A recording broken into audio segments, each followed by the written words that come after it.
Welcome to Tales of Blue, where I'm joined by a former player whose name doesn't roll off the tongue of many Blues, but die-hard City fans of the early 90s will recall his brief spell at the club when he became the first Dutchman to represent City. He also has the distinction of scoring against both Liverpool and Manchester United for City, although be at reserve level. Welcome to Danny Hoekman. How are you doing, Danny? I'm great, thank you, and it's for me a great honor to be invited for this interview. Thank you. Thank you. Appreciate you joining us. Yeah. So, Danny, you were a talented youngster with Roda before, unfortunately, a heavy injury halted your progress, which I believe happened in a league match in Holland. But prior to that injury, there was rumours there's interest from West Ham to bring you to England at around 18. Was you close to joining West Ham at all at that time?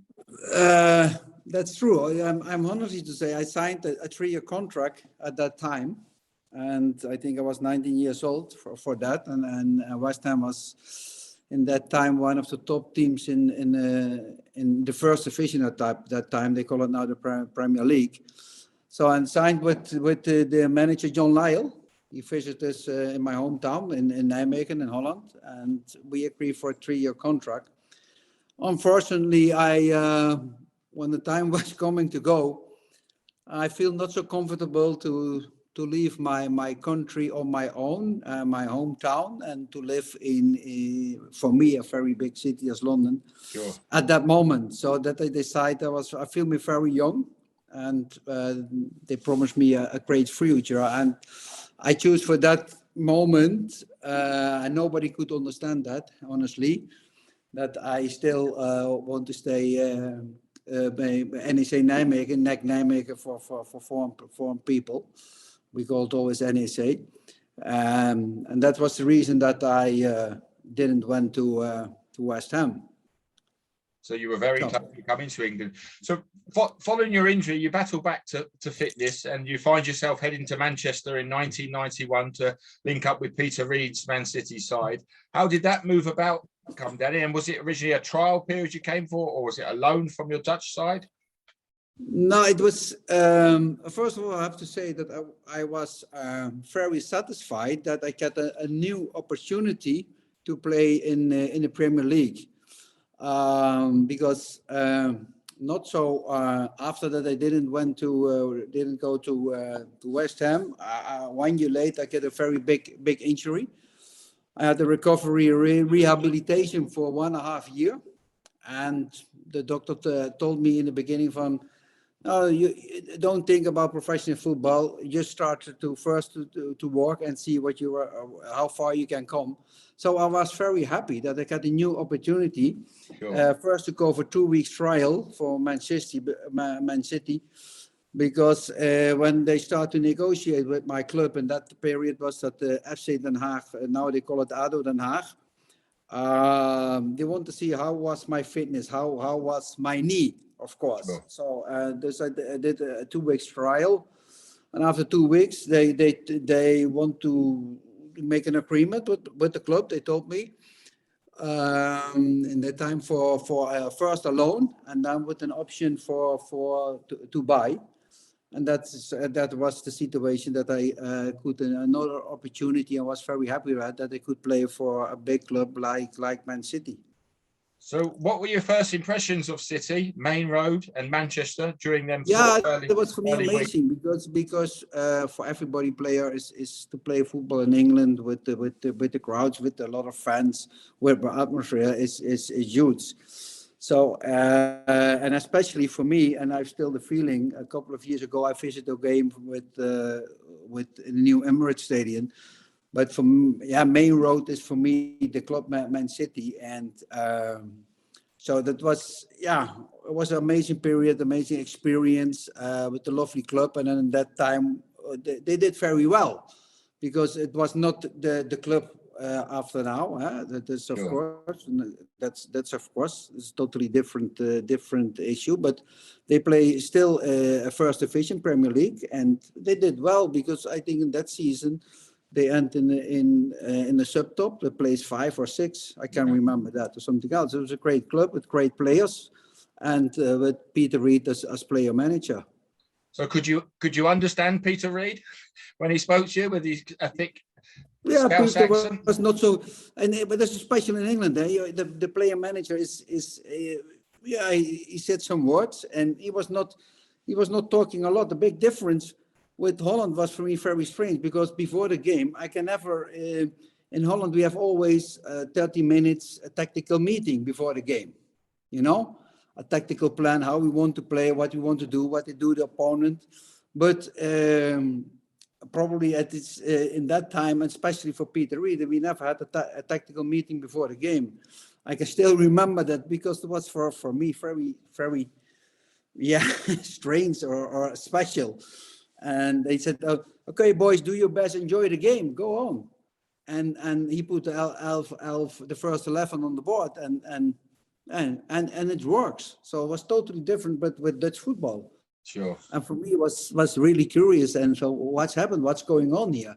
Nobody talks about tactical, what we have to do, and I see also the players that for them that was normal. So that is so, and also the coach was Peter Reid, was a player manager. He played the games, and in Holland was that a bit really confused. Was not so possible, but. They accept the situation, you know. They call him Kaffa. Huh? There was a new word, boss, Kaffa. And you know, this you never have that a player is also a coach, and he put himself in the team also. Yeah. This was very Very new to you, for sure. Yeah. So you start for the reserves against Bolton on the 1st of October 1991. It could be. So Yeah. what are your memories of that fixture, Danny? Your first outing for the reserves? For the reserves,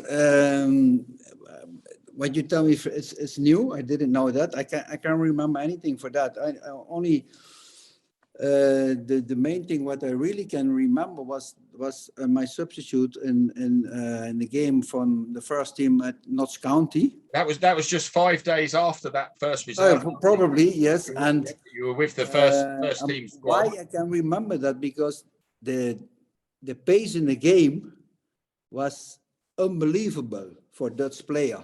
Yeah. I couldn't imagine that. Of course, we heard in Holland that in England is a lot of faster the game and the pace and the power but at that moment I can remember that as a day like yesterday. It's unbelievable. The pace in the game was so tough that I couldn't breathe after 10 minutes that I came in.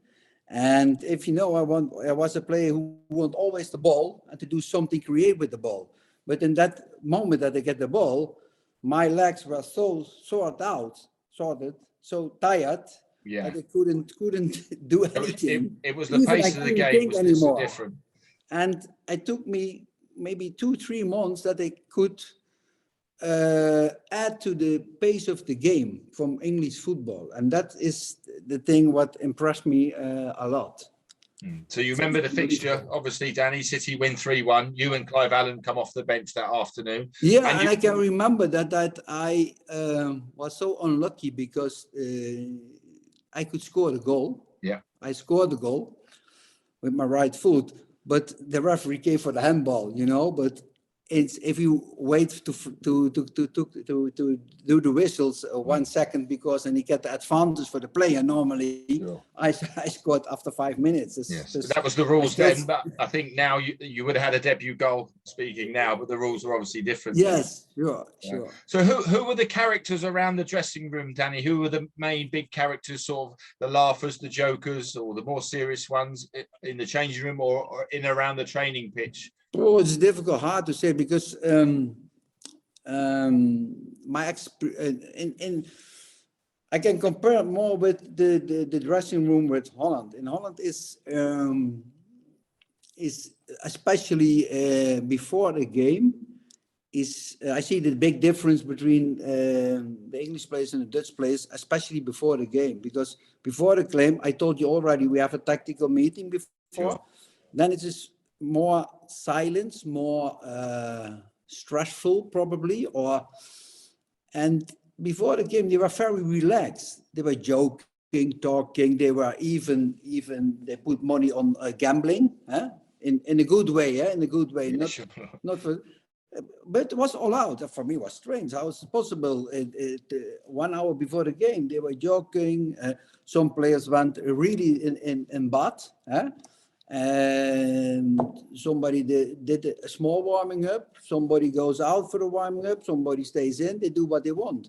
That was a big difference from Holland, and especially for me, I can remember that also the day like yesterday, when the first match away, I think it was in Tottenham Hotspur.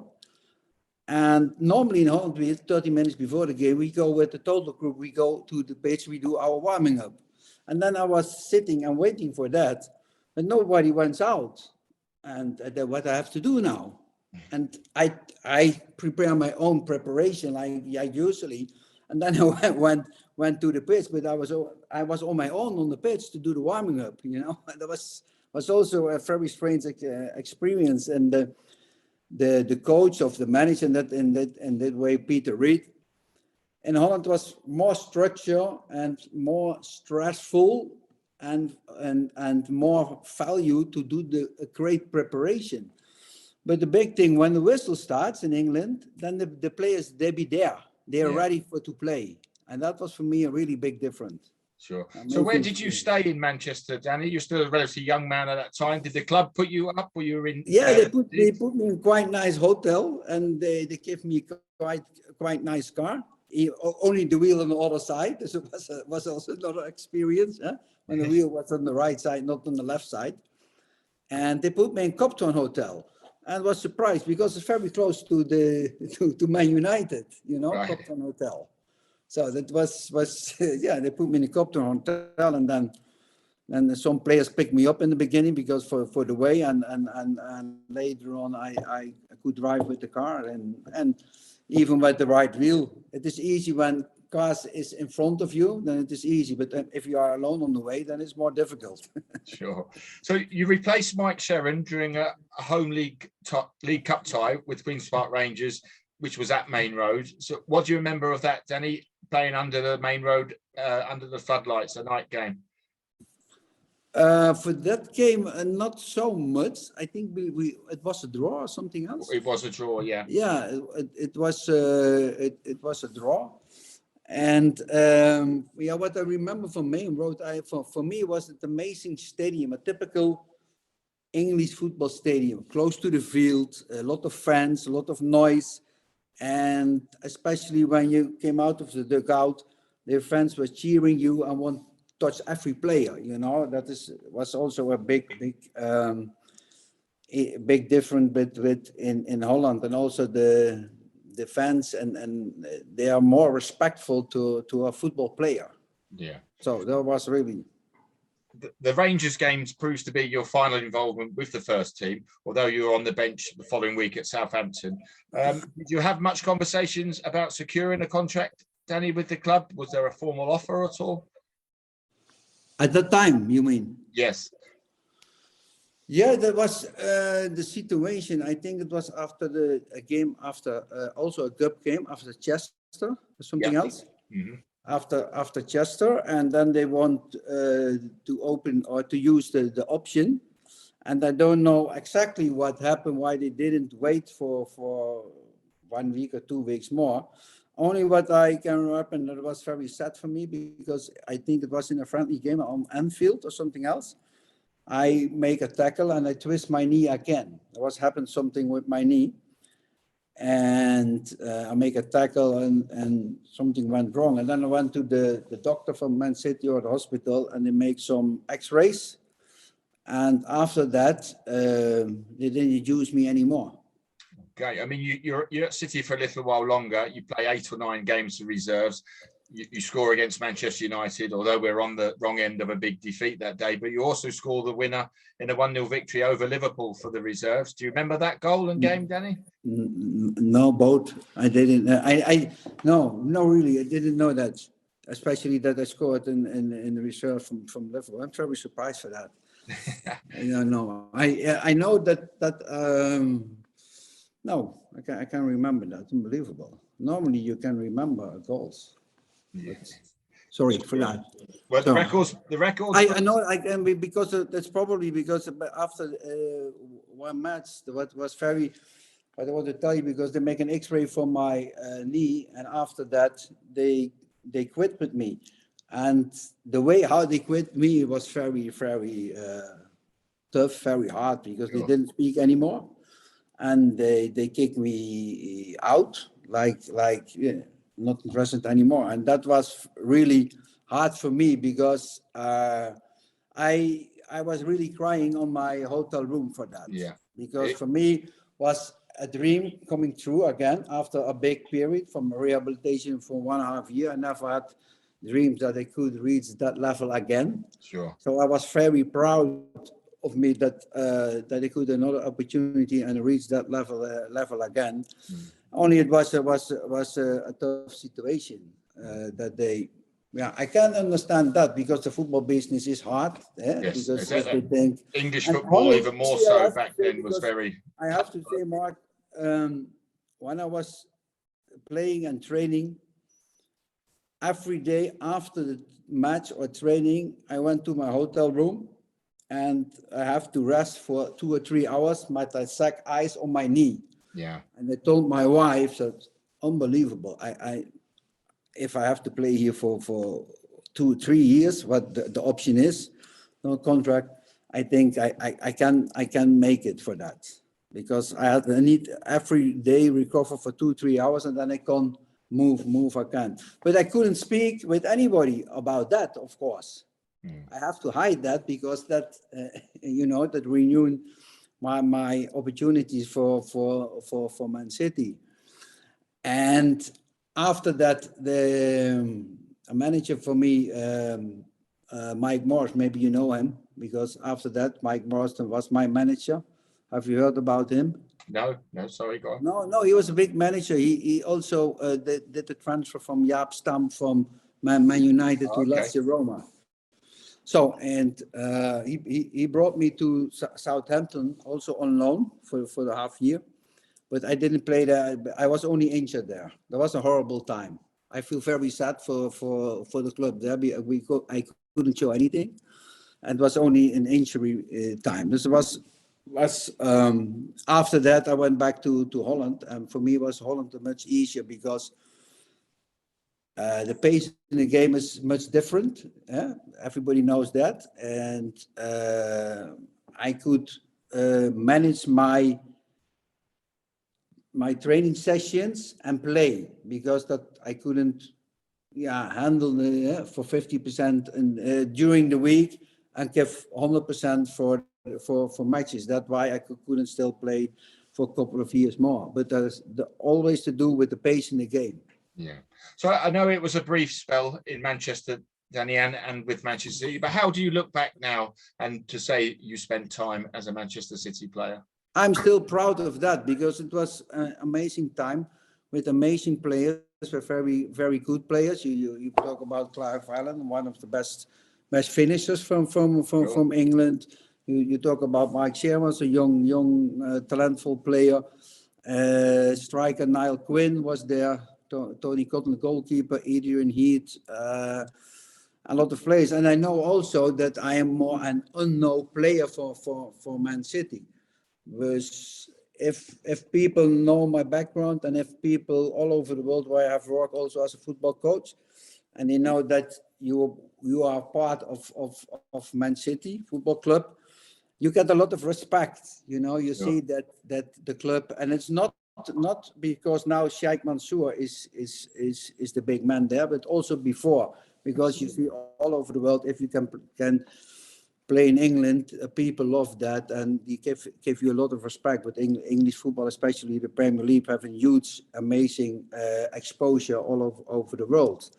And nice to say is because Sheikh Mansour, I don't know if you know that, because when I went to coach to Abu Dhabi, Al Jazeera, I worked for Al Jazeera as a football coach. At that time was Sheikh Mansour is also from Al Jazeera. In a couple of years, he bought Man City. So there's sometimes in a small football world. So are you a fan of today's Man City side, Danny? Do you like watching the Man City of 2022? I'm always especially interested in clubs where I have played for, and hope always that they're doing well. So I was very happy that they reached a couple of years ago the championship in England, the title there with Kun Aguero. And I hope also that they will win once the Champions League. It's a hard time. Yeah. But for me, I have more feeling with Main Road, with Man City in the past. And even I visited once, they invite me to watch the game, and it was amazing, and lovely stadium, lovely area. But I have not so much feeling with the new Man City. For me, it's Man City Main Road, and yeah, that's totally different. And so I love that stadium even much more. Of course, it's an amazing stadium, the Emirates Stadium, but the old stands and the atmosphere, that's the big difference. But yeah, that's the way how it goes now in football. Big investors buying a lot of clubs. Yeah. And so what's Danny Hoekman of 2022 up to? What do you do these days, Danny? First of all, I've built up a property of a real estate investment for myself. I started already very young in my football career. After my football career, I did a lot of coaching work, especially in the Middle East. I work in Abu Dhabi, I work in Qatar, I work in Saudi Arabia as a football coach. The most recently job that I have done was the sport director in my hometown by NEC Nijmegen, NEC Nijmegen. The last couple of years, I'm now a freelance international scout, and I hire me out to some clubs or managers or football agency to support them if they want to know a bit with some players and scouting up. And overall, I'm still open and looking for a coaching job again, of course. So still heavily involved. So Danny, I've got a little quiz question for you. You may know this, you may not, but we'll try it anyhow. So you were the first Dutchman to represent Manchester City, and 9 other Dutchmen have gone on to play first team football for City since you. How many of them can you name? The names? Yeah. Yeah, I think after me was he the same manager brought in, Mike Morris brought in, was Michel Vonk. Yes. Michel Vonk, Alfons Groenendijk. Yeah. Alfons Groenendijk. The special guy, and we all were very surprised with him, was Gerard Wiekens, but he did a very great job. Yeah. Very popular City player. Very, very popular City player. And all the other players after me, they were midfielders or defenders. Of course, Nigel de Jong, the famous one, the Dutch international. Paul Bosveld, of course. He's now sport director in Holland, Go Ahead Eagles. Now I have 6. I need more. So yeah, we've got a current Dutchman in our squad. Oh, you mean, yeah, of course he played in the national team. I forgot him. Ake, of course. Ake, he played a very good World Cup. And we've also had Kiki Masampa over the years. Kiki Masampa, yeah, yes, still former Ajax player. And I think there's only one more you didn't get, was a young player, didn't play too often, was Karim Rekic, I believe. Karim Rekic. I may be pronouncing that wrong. Oh, Karim Rekic. That's it, yeah. Yeah. Also defender. Yeah. He played for PSV also. Yeah. So this, but they were already there, like Conclo, Dilrosun. They played in the Utah Academy, yeah. So some good Dutchmen followed yourself, Danny, at City. Yeah. Danny, it's been a pleasure to talk to you and share your City Tales of Blue. From everyone at Man City Match Worn Shirts page, I wish you all the very best and have a fantastic Christmas to you and your family. I wish you the same, and thank you for this interview. And for me, was it a great honor to invite that I was invited for this interview. Anybody who plays for Man City are always remembered. Okay, man, Danny. Thank you. Bye-bye. Thank you.